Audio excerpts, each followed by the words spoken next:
Buenos días amigos, desde Jaca, capital de Pirineo Sur. Vamos a cumplir con lo prometido, que es comentar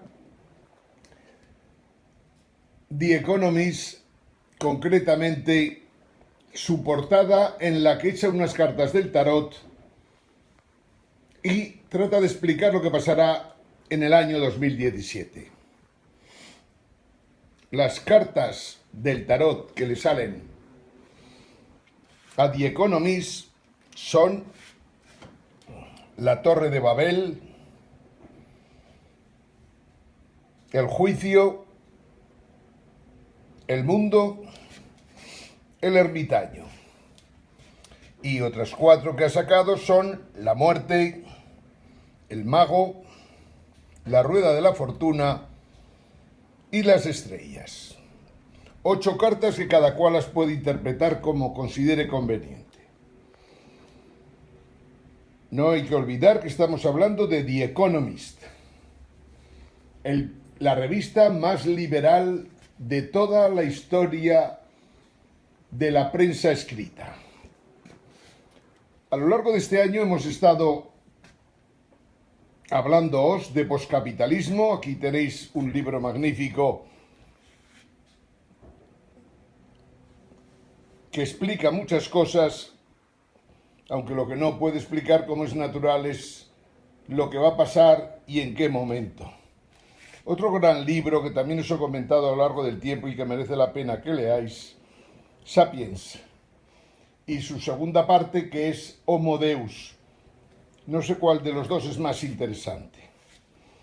Aquí hay una revista interesante que en España se lee poco, Investigación y Ciencia, que habla del futuro de la fabricación y que es importante más que nada porque todo lo que estamos viendo, todas las mentiras que nos transmite el gobierno quedan al descubierto cuando se ve qué está pasando realmente en el mundo industrial, en el mundo de la fabricación en estos momentos. Hay varios artículos, a cuál más interesante, uno que dice robots jefes. No quiere decir más que lo que hemos dicho. Robots jefes, jefes de humanos. Nuevos materiales, la impresión en 3D, la tecnología 3D que le hemos comentado muchas veces, las nanomáquinas, las fábricas virtuales, la colaboración entre robots y personas.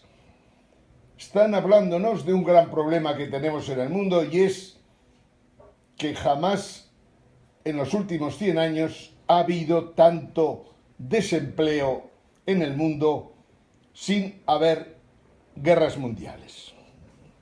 Bien, dicho esto, volvamos directamente con vosotros. Y empecemos por la Torre de Babel. ¿Qué significa la Torre de Babel?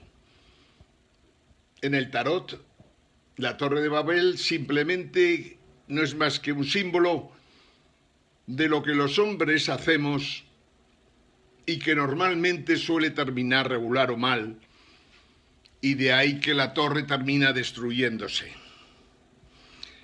¿Qué consecuencia podemos sacar, digamos, en el momento actual de cara al 2017? Si lo pensamos un poquito, lo que ha sido el 2016, y hemos hablado aquí muchas veces, es evidente que antes del 2016, hace ya casi 20 años, el socialismo real se pegó un batacazo total en todas sus formas y expresiones. Quiero decir, comunismo de la Unión Soviética, socialdemocracia, me da lo mismo socialdemocracia sueca que danesa, que holandesa, que francesa, que italiana, que española. Socialdemocracia, socialismo, socialliberalismo. Antes del 2000 estaban prácticamente todos muertos. En el año 2016 hemos visto algo que también es importante que tengamos claro. Desde el 2007 hasta ahora, 2016, una época de crisis que hemos sido incapaces de resolver, nos muestra que el capitalismo, en esta última fase, neoliberalismo, es incapaz de resolver absolutamente nada. La Torre de Babel podríamos considerar que representa los últimos coletazos que da el neoliberalismo financiero especialmente. La Torre de Babel yo la interpreto o la trato de ver, habiendo oído a Trump en las elecciones americanas, la Torre de Babel la veo como el desmoronamiento total del sistema monetario internacional y los grandes bancos de inversión internacionales. Los 28 bancos grandes de los que os hemos hablado tantas veces, todos ellos sistémicos, los 14 bancos de entre ellos que manipulan completamente los mercados del mundo cargándose los fundamentos básicos del liberalismo, y los 11 bancos que están dirigidos por verdaderos rufianes que forman parte de esos 14 y esos 28, no quiere decir que el resto de 11 a 28 sean trigo limpio, ni muchísimo menos. Los 11 grandes bancos que han manipulado, por ejemplo, el LIBOR y otros tipos financieros, sobre todo para nosotros lo importante es aquellos que tienen una gran influencia en el mundo financiero internacional. Esos 11 grandes bancos son prácticamente una asociación de delincuentes preparada para jorobar al prójimo.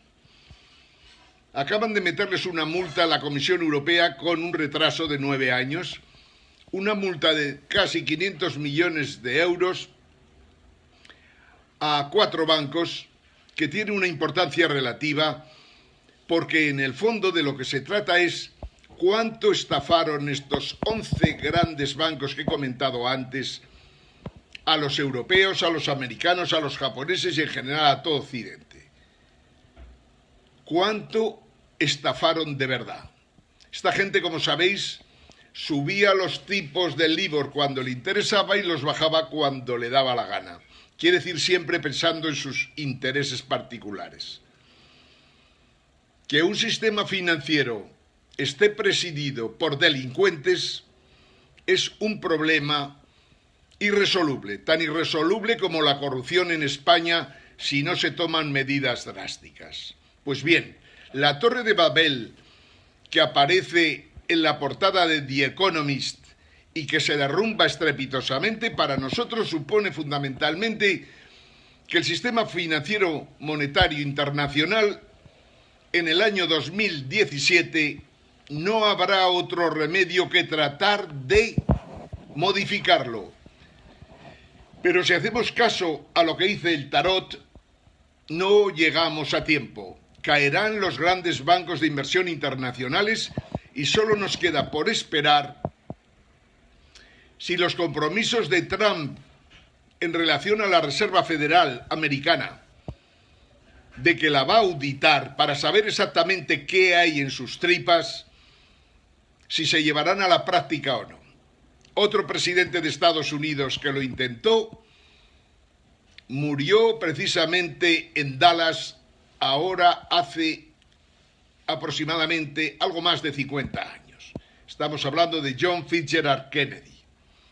La Torre de Babel, en nuestra opinión, supone que se viene abajo el sistema financiero fundamentalmente por las barbaridades hechas desde 1980 con la liberalización financiera internacional, con la financiarización total de las economías, con el incremento del crédito hasta extremos insospechados y sobre todo porque para salvar de la quema este tinglao, desde 2007 hasta 2016, hemos incrementado las deudas hasta tal punto que en este momento ya prácticamente no pueden aumentar más.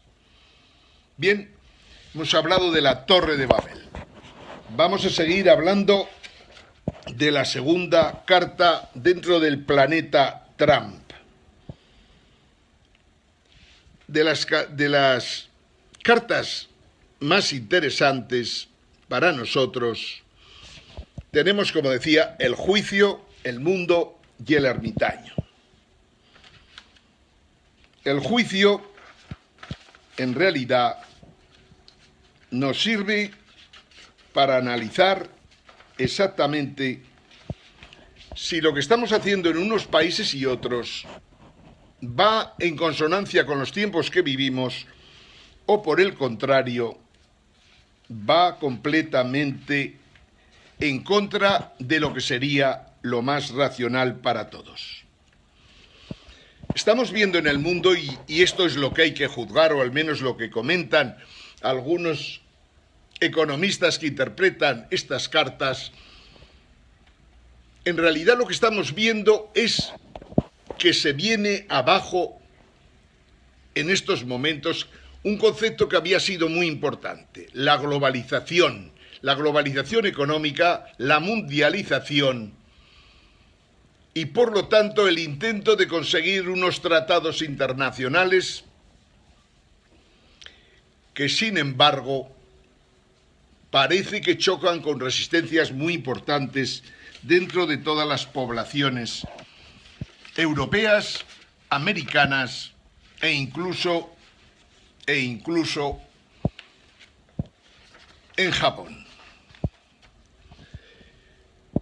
Esto es lo que de alguna manera se desprende de esta carta.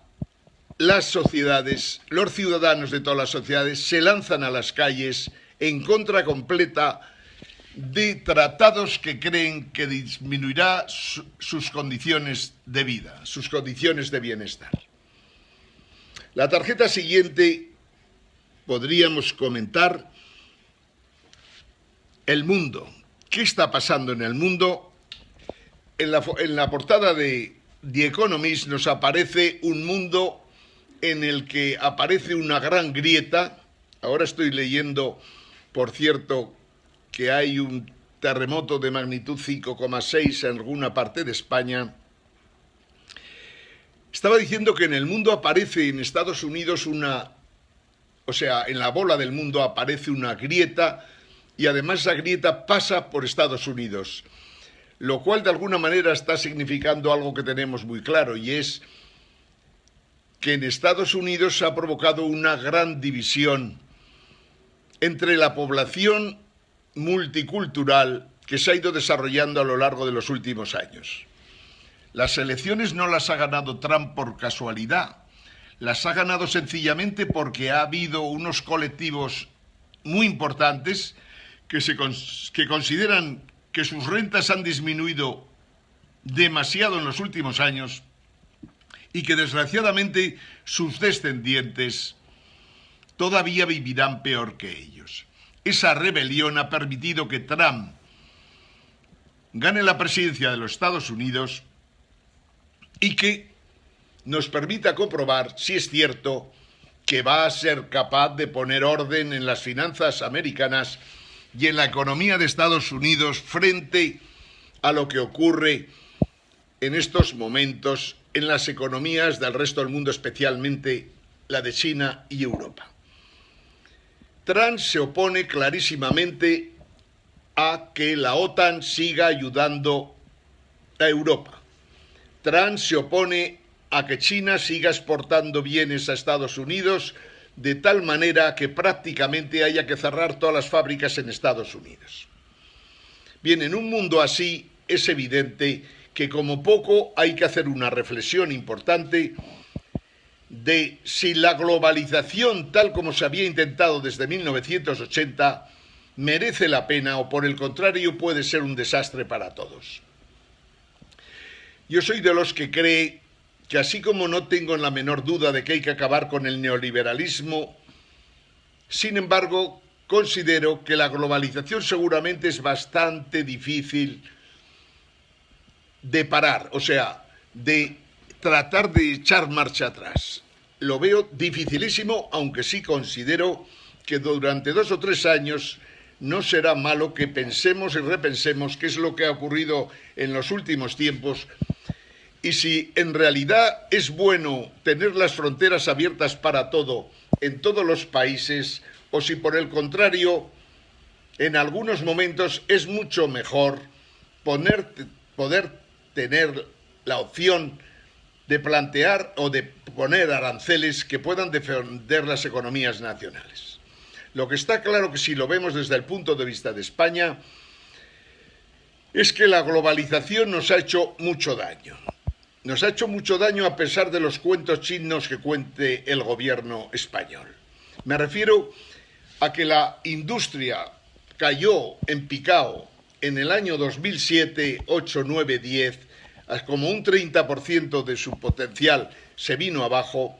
Eso ya no se ha recuperado y desgraciadamente en el momento actual también pensamos que por no haber hecho los deberes, por haber aumentado tan a lo bestia la deuda española, por no haber sido capaces de corregir el Estado autonómico que es inviable, corrupto e imposible de manejar, aparte de que provoca desigualdades de todo tipo entre los ciudadanos de unas autonomías y otras, lo cierto es que a nosotros, en mi opinión, la globalización se nos ha cargado completamente la industria, hasta extremos difíciles de entender, por lo que nos vendrá muy bien que recapacitemos y que potenciemos la industria, especialmente en aquellos sectores en los que todavía tenemos posibilidades de tener juego. La carta siguiente es el ermitaño. El ermitaño supone algo en principio positivo. ¿Qué quiere decir? El ermitaño, que aquí en la carta que tengo yo aparece encima de una roca mirando hacia el mar con una linterna tratando de encontrar cosas. Lo que supone el ermitaño es algo a lo que este año, para mí por lo menos, supone el que estamos en un momento de la historia de la humanidad, en esta tercera revolución cognitiva, en la que estamos intentando, después de los éxitos que se consiguieron en el siglo XX, de prácticamente eliminar las epidemias. En el siglo XXI vamos buscando la posibilidad ya no solo de parar las epidemias, sino de acabar con aquellas enfermedades que hasta la fecha no hemos sido capaces de controlar. Me refiero al cáncer, me refiero por descontado a temas tan importantes como el Alzheimer, a temas tan importantes como el VIH. Hay enfermedades que no hemos sido capaces de controlar, pero que la realidad es que estamos ya muy próximos a conseguir su control. Pero no basta con esto. La búsqueda del ermitaño va en dirección a que con la ciencia, con los desarrollos tecnológicos que ha habido en los últimos tiempos, estamos en condiciones, de alguna manera, de transformar a este Homo sapiens bestia salvaje que ha cometido verdaderas monstruosidades en el planeta Tierra. Estamos en condiciones de poder modificar su inteligencia hasta el punto de que quizás seamos capaces de evitar lo que ha ocurrido en estos últimos 150 años.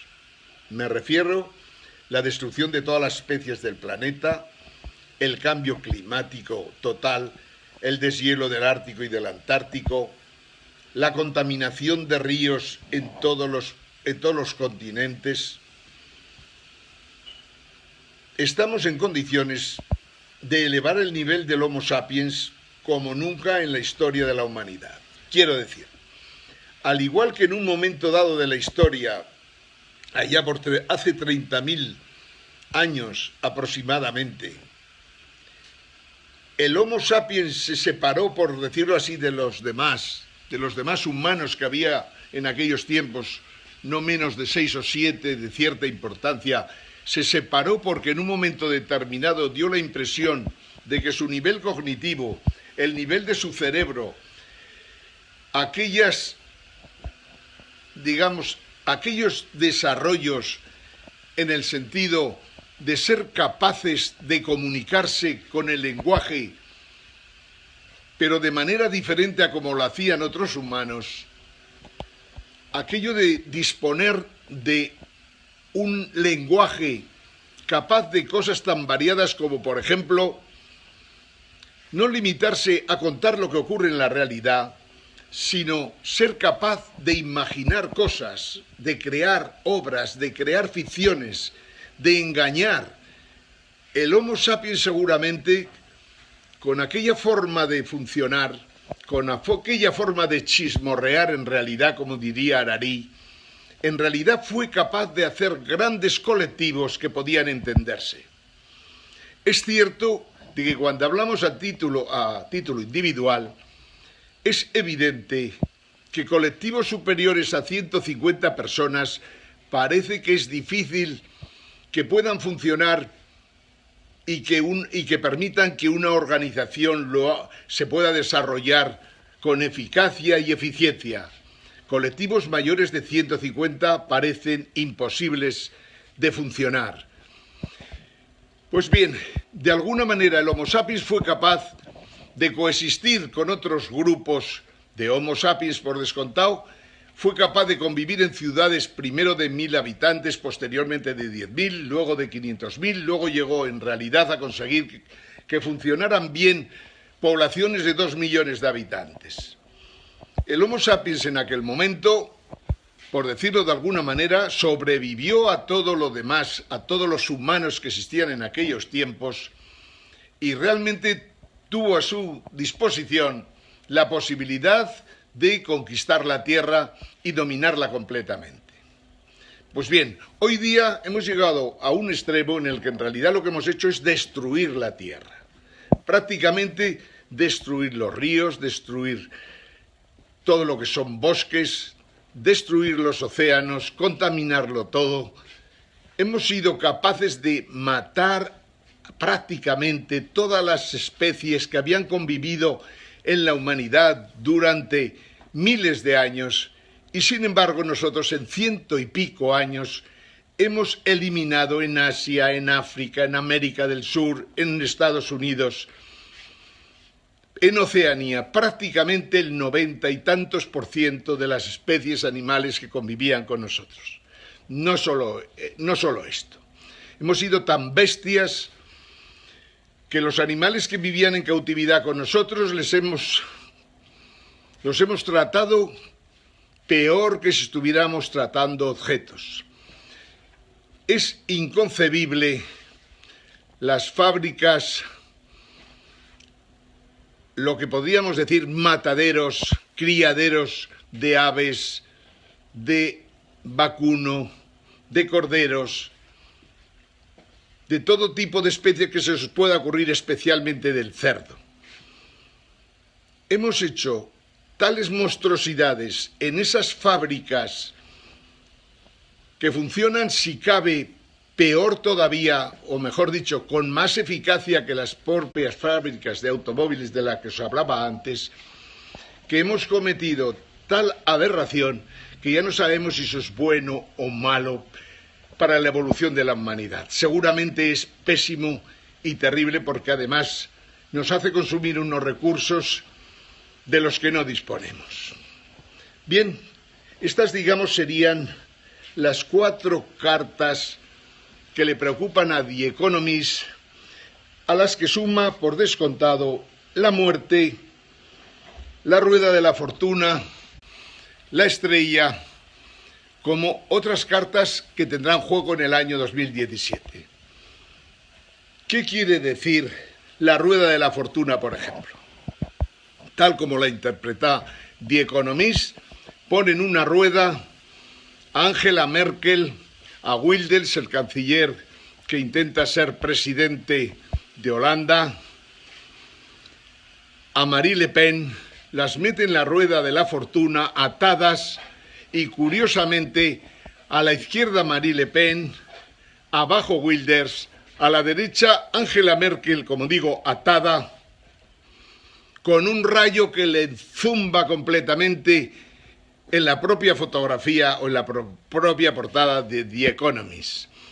Interpretan que Angela Merkel desaparecerá este año de circulación en el mundo de la política, y con Angela Merkel no tengo ninguna duda de que lo harán gente como Mariano Rajoy, como hemos dicho muchas veces, el presidente corrupto de España, el presidente corrupto del partido corrupto más corrupto de España, que es el Partido Popular.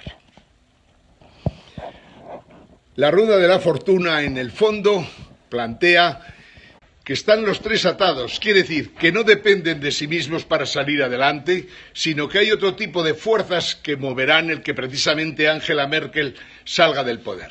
La explicación que nosotros daríamos a esto y que hemos dado a lo largo del año es que Angela Merkel ha pisado muchos callos, sobre todo en Estados Unidos y concretamente en Wall Street. Ha pisado muchos callos en Europa, sobre todo en los países del sur de Europa, entre otras cosas porque ha conseguido mantener en secreto absoluto la situación financiera de la banca alemana estos últimos 12 años en los que ha estado gobernando. Alemania, hemos podido comprobar en los últimos tiempos, por esto que os digo, de que Estados Unidos no tolera, no aguanta a una Alemania derrotada en 2 guerras mundiales que intente manejar, manipular y pisotear a países enteros. Estados Unidos ha señalado claramente que el Deutsche Bank es el banco más sistémico de todo Occidente, y lo ha dicho a través de la presidenta del Fondo Monetario Internacional. No es casualidad que estos últimos tiempos vayan de culo en Alemania, intentando de alguna manera de tratar de dar la imagen de que el Deutsche Bank no está quebrado, cuando no hay nadie en el mundo que tenga capacidad para que un banco quebrado, con el tremendo agujero que tiene el Deutsche Bank, 55 billones de euros de derivados de CDS, imposibles de poder evitar que se carguen prácticamente el sistema financiero alemán y la propia economía alemana. Esto tiene relación en esta rueda de la fortuna con esa idea que hay de que Angela Merkel, que no depende de sí misma, sino de fuerzas que dominan, por decirlo de alguna manera, lo que ocurre en la política europea, parece que tienen señalado que debe desaparecer de circulación. Estamos hablando de circulación política, no estamos pensando en nada más en estos momentos. Lo cierto es que Mariano Rajoy, que toda su política ha sido de servilismo con Merkel, caerá con ella, al igual que su vicepresidenta, que en esas estupideces típicas de la prensa española tenemos que aguantar bobadas tales como que una vicepresidenta diga que voy a hacerme imprescindible en Cataluña. En ningún país del mundo una vicepresidenta, un vicepresidente, un político, un primer ministro se le ocurriría decir que en un país de estructura territorial como el nuestro, una vicepresidente se va a hacer imprescindible para una región de ese país, en este caso de España y en el caso concreto de Cataluña. Pero España funciona así, como hemos dicho 1000 veces, la prensa no tiene solución, 33% de artículos son bobadas, 33% de los artículos son maldades, 33% de los artículos desean o intentan manipular completamente al pueblo español, por lo que no merece la pena perder un segundo leyendo la prensa española.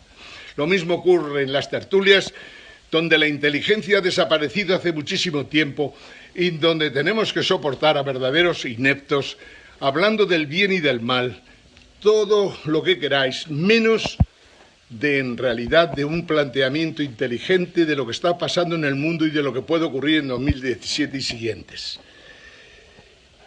Para terminar con estas cartas del tarot, vamos a recuperar las estrellas.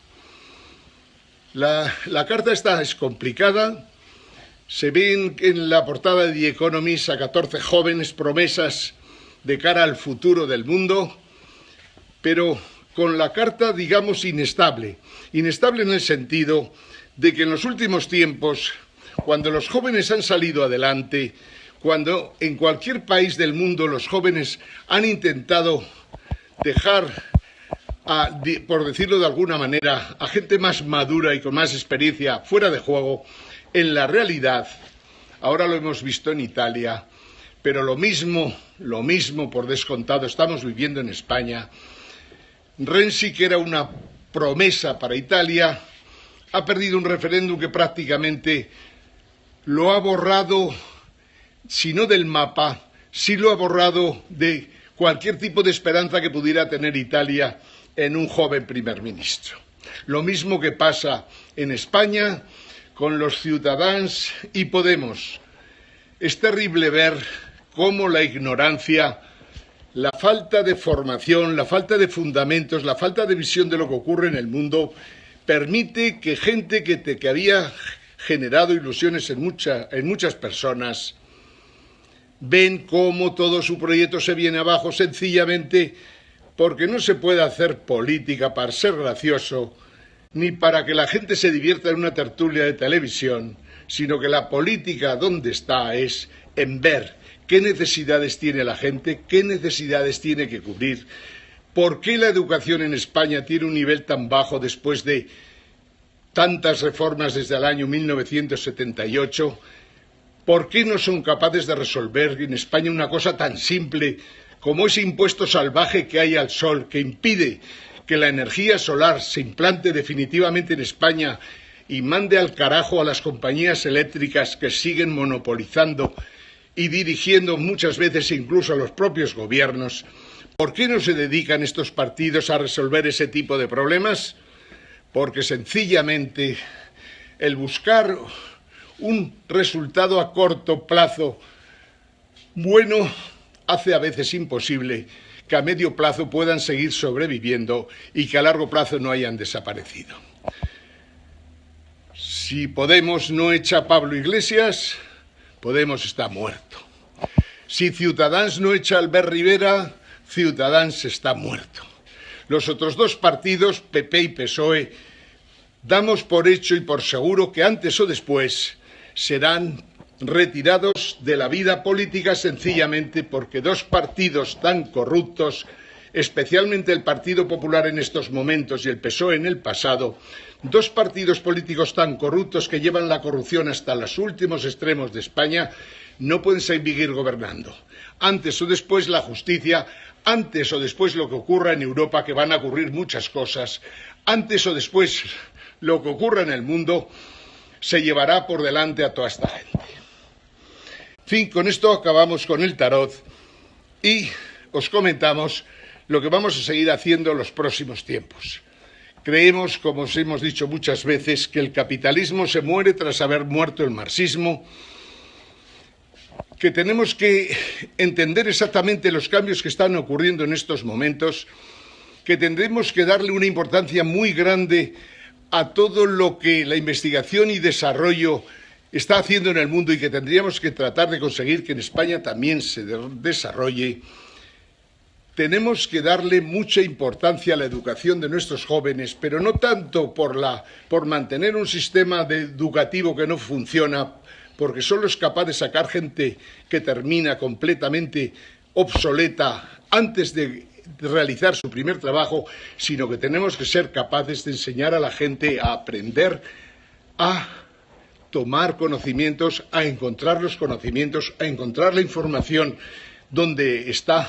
Porque hoy día, si alguna cosa buena tienen los humanos, es que no necesitan profesores para recabar la información o para encontrar todo lo que la ciencia se ha desarrollado en los últimos 50 años. Está ahí, en la red, en Internet. Las redes, os hemos dicho muchas veces, son incompatibles con el capitalismo. Las redes no tienen nada que ver con aquel infocapitalismo con el que soñaba el neoliberalismo.